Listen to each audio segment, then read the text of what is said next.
My name is Amanda, and I am a 34-year-old administrative staff. Ever since I graduated from college, I've dedicated my life to my career.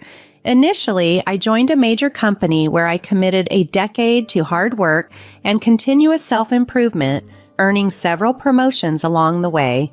This dedication paid off, and I am now a division head at a relatively young age. I am fortunate to have a boss who constantly provides invaluable advice and leads a team of highly motivated and talented individuals. My professional life has been incredibly rewarding and fulfilling. However, my personal life didn't follow the same successful trajectory. Since a brief relationship during my student days, I hadn't dated due to my intense focus on work. Concerned about this imbalance, a close friend arranged a dinner party to help me socialize. That evening, I met Peter. He was a kind-hearted person with a warm smile and a very approachable demeanor. Being the same age, we discovered many shared interests and enjoyed engaging in conversations. We quickly became friends, exchanged contact details, and started spending more time together, just the two of us. After a while, Peter expressed his feelings for me, and we began dating. Our relationship blossomed, and eventually he proposed. I was overjoyed to marry someone I love so deeply. Following our wedding, I visited his parents' home to formally introduce myself.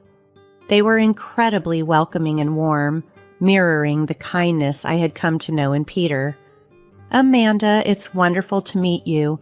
I can't believe such a wonderful person has become Peter's bride," his mother exclaimed tearfully.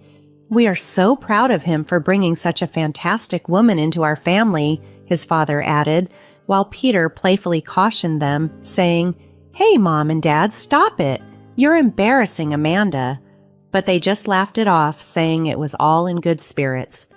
Peter's parents were as friendly and easygoing as he was. During our visit, they seemed impressed by my career accomplishments. "Amanda works for a major company, doesn't she? Oh, wow, that's great. It's cool to see a woman who can work so hard. Will you continue working after marriage?" they inquired, showing genuine interest in my life choices. Their open and accepting nature made me feel right at home, confirming I had indeed found my new family. When we decided to get married, I knew I wanted to continue working. My job at a reputable company was something I took pride in, and thankfully my future mother-in-law supported my decision. Unlike the experiences shared by some of my friends, where they were encouraged to quit their jobs to support their husbands full-time, my situation was different. My heart swelled with gratitude and excitement, thinking about the progressive family I was joining.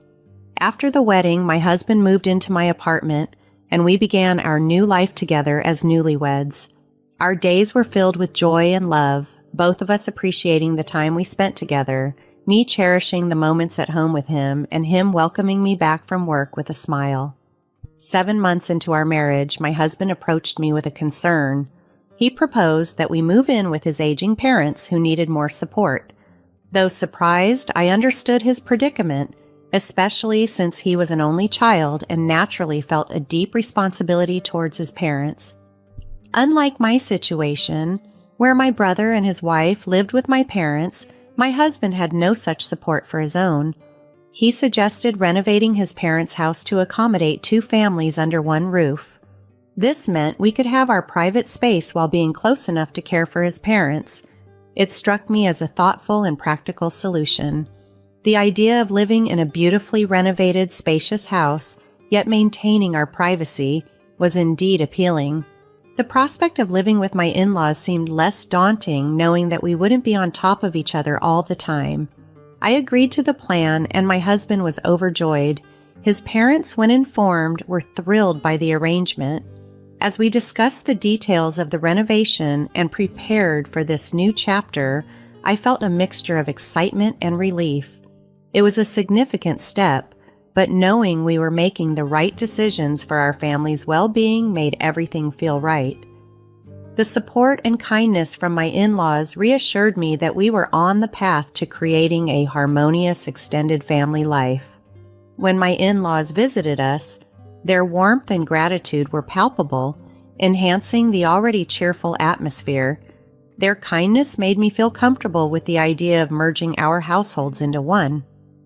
During this visit, my husband and I broached the topic of renovating his parents' house.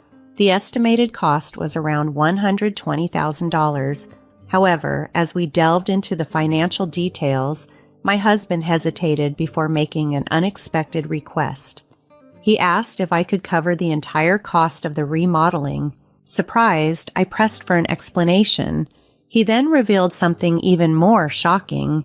His family was in debt, $170,000 in debt.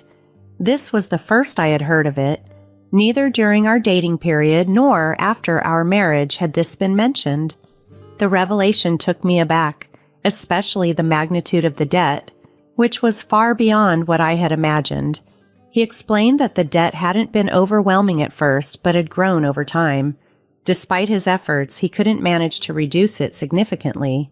His parents, now on a pension, were also unable to contribute much towards repaying it. The financial burden was escalating. Understandably, I was both surprised and upset by this sudden disclosure. I found myself in a difficult position, having had no prior knowledge of the financial strain that was part of my new family's life. My husband, looking earnestly at me, made another plea. He asked for my help to pay off his parents' debt, admitting that his salary wasn't sufficient to tackle this alone. He emphasized that renovating the house and living as two families was still crucial, and he hoped to continue with those plans despite the financial strain. He acknowledged the enormity of what he was asking. Effectively, I was being asked to shoulder $250,000 for both the debt and the remodeling. He expressed his commitment to our life together and his desire to support his parents out of love, not obligation. Apologizing for the burden, he promised to repay me gradually over time. This situation left me distressed. I realized that my husband and his parents had no one else to turn to but me. Though it was a challenging moment, it was also a testament to his trust and love for me. I needed time to think about how we could manage our finances together and still support his parents without jeopardizing our future financial stability. The weight of the decision loomed large, as it was not only about money but also about maintaining the bonds of family and marriage. Feeling somewhat overwhelmed by the situation, I ultimately agreed to take on the financial burden after a sincere discussion with my husband. He had earnestly expressed his gratitude, shaking my hand with a deep sense of relief. Upon hearing the decision, my in-laws later visited our home to offer their apologies and gratitude. My mother-in-law, moved by the gesture, even shed tears of joy. I have to do my best from now on, I resolved. Despite having some savings, the idea of paying the entire debt at once was daunting. Thus, I decided to pay $350,000 from my savings initially and handle the remainder through installments.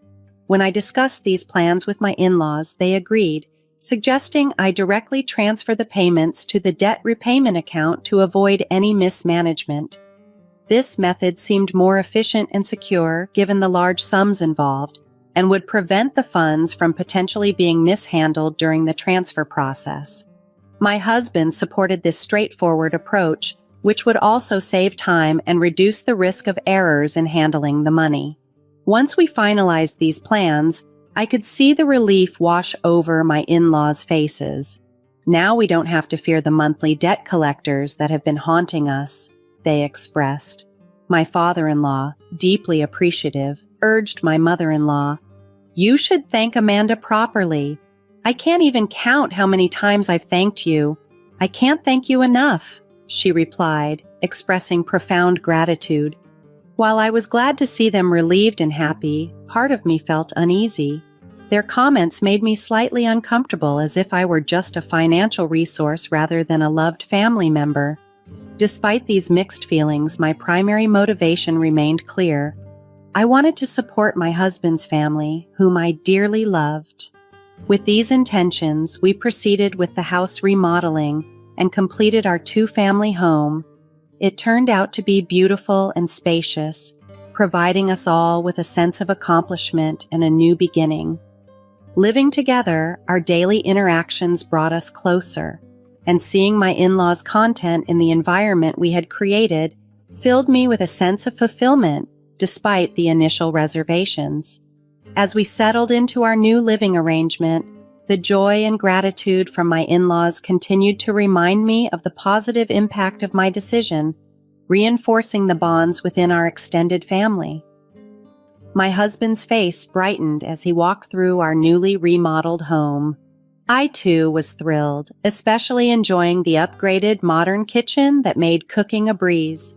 The renovations had not only enhanced our living space, but also brought us closer to work, significantly reducing my commute.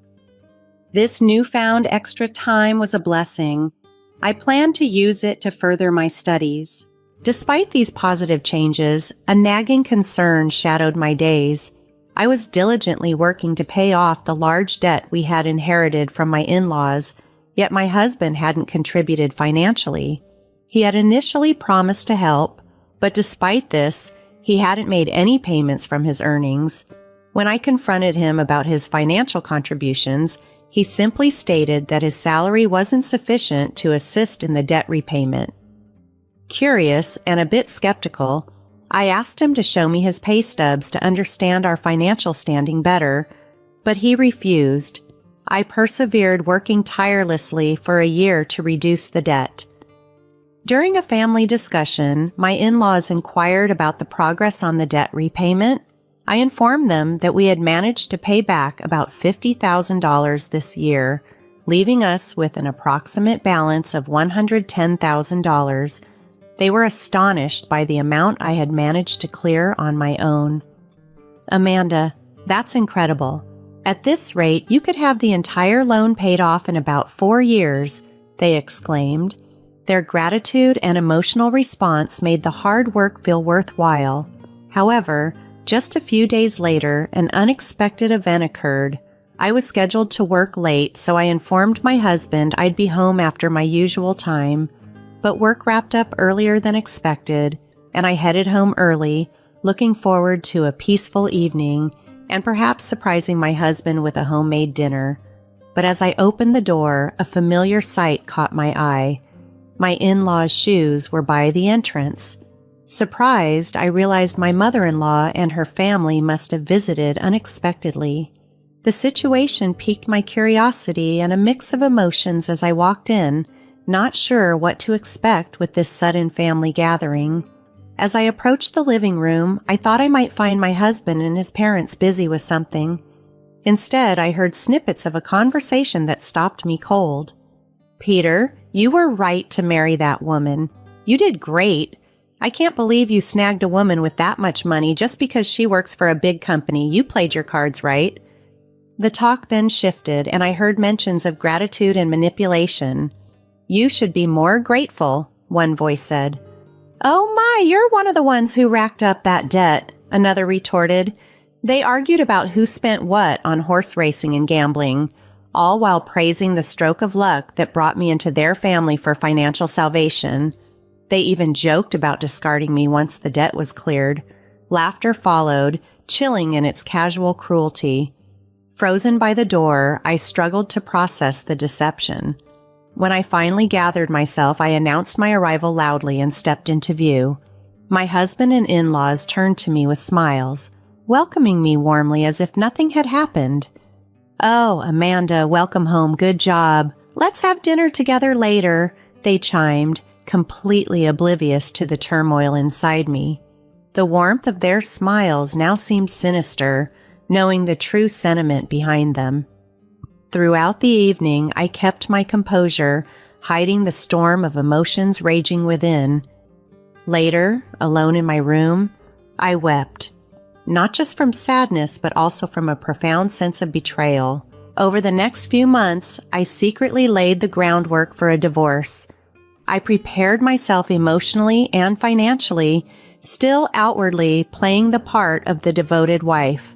Finally, when I had everything in place, I revealed to my husband that I had paid off the entire $170,000 debt.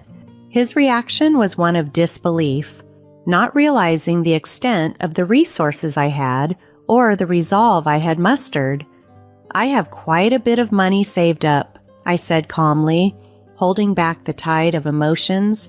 The revelation set the stage for my next steps as I readied myself to start anew, free from deceit and manipulation. Initially, I was cautious about paying off the massive debt in one go, so I began gradually drawing small amounts from my salary and savings.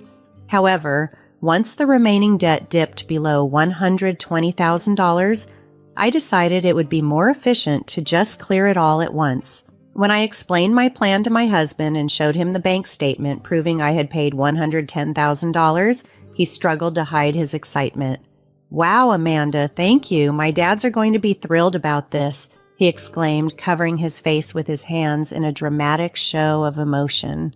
I could tell, though, that his tears were feigned. Shortly after, my in-laws came over to express their gratitude.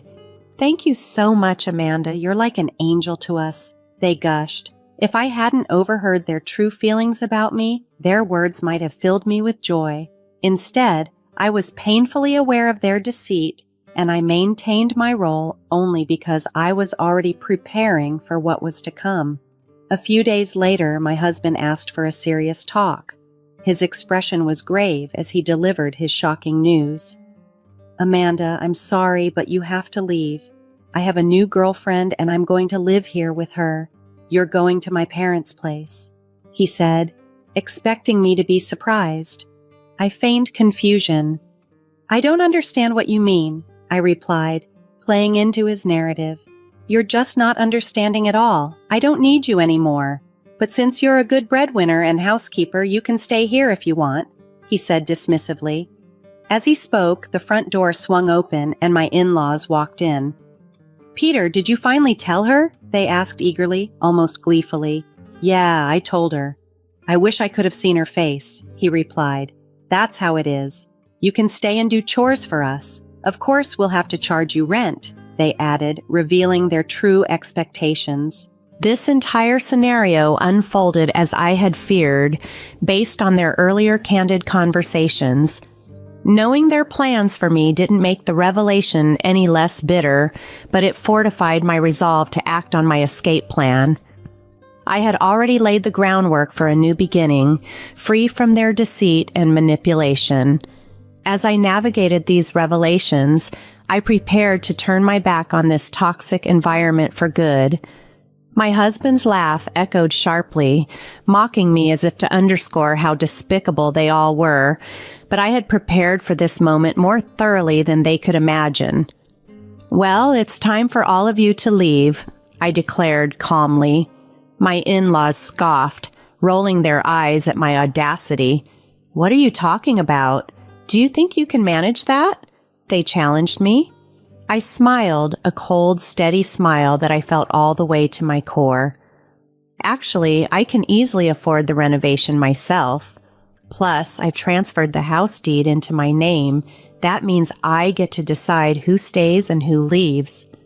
The color drained from their faces as the realization dawned on them. The room fell into a stunned silence, only to be broken by my husband's retort. "But you've paid off our debt completely. You're the one losing money here. Without that debt, we might have managed to scrape together enough to afford a new place." "True, you lived comfortably while I shouldered your debts," I replied evenly. Then, dropping the bombshell, I added, "But here's the fact. I didn't actually clear the remaining $110,000 of your debt. The money you saw missing from my bank book, I simply moved it to a different account. The debt is still yours to pay." The impact of my words was immediate and devastating. "You mean the debt collectors will start coming again?" my husband stammered, disbelief and fear mingling in his voice. "That's correct," I continued. "And Peter, since you've admitted to having an affair and planning to divorce me for your girlfriend, you'll be paying alimony. And yes, I'll be including your partner in the lawsuit for the affair." Panic flashed across his face. "But she's with me because I own a house and have money. If you charge me alimony, she'll leave me." I'm not concerned with your romantic troubles, I stated bluntly. I'm done here. You and your parents have shown your true colors, selfish to the core. I'm severing all ties with you. As they processed the full weight of the situation, I concluded, and just so you're aware, I've put this house on the market. I will also be reclaiming through my lawyer the $80,000 I paid towards your debt. The room was heavy with shock and silence as they absorbed the loss of everything they had taken for granted. My in-laws stood frozen, realizing too late the consequences of their actions. As for me, I was finally free from deceit and manipulation, ready to move forward with my life on my terms. After discovering the depth of deceit I took decisive legal action. I filed for divorce and sought alimony from both my husband and the woman he had an affair with. Additionally, I demanded $8,000 from my in-laws, accounting for the financial support I had previously provided. The duplex we renovated was in a prime location, attracting a buyer quickly, a family searching for a two-family home. It sold for about $220,000. From this sale, after covering the $80,000 debt repayment and the $120,000 renovation costs, I netted a gain of $60,000. This, combined with the alimony from my ex-husband and his affair partner, significantly improved my financial situation. Moreover, I received a modest sum of $80,000 from my former in-laws, further offsetting my expenses. Despite the tumultuous events, I ended up in a surprisingly favorable financial position. The experience, while harrowing, taught me a valuable lesson in trust and financial prudence. Having a considerable amount of savings initially helped me immensely. I was investing and learning how to manage my finances effectively to clear my in-laws' debts as swiftly as possible. My investments paid off, growing substantially within a year. Coupled with a recent raise at work, my financial standing allowed me to take bold steps to rectify my situation. In the end, my former in-laws found themselves back where they started, burdened with debt and without a home. As harsh as it may sound, their deceitful actions brought them to this point. This ordeal has been a profound learning experience for me, reinforcing the importance of vigilance and financial literacy. Moving forward, I am committed to continuing my financial growth, enhancing my assets, and ensuring a comfortable future. More importantly, I aim to foster relationships with people I can genuinely trust, hoping to create many happy memories without the shadow of deceit. What are your thoughts on this twist of events? If you found the story engaging, don't forget to subscribe to our channel for more updates. See you in the next video.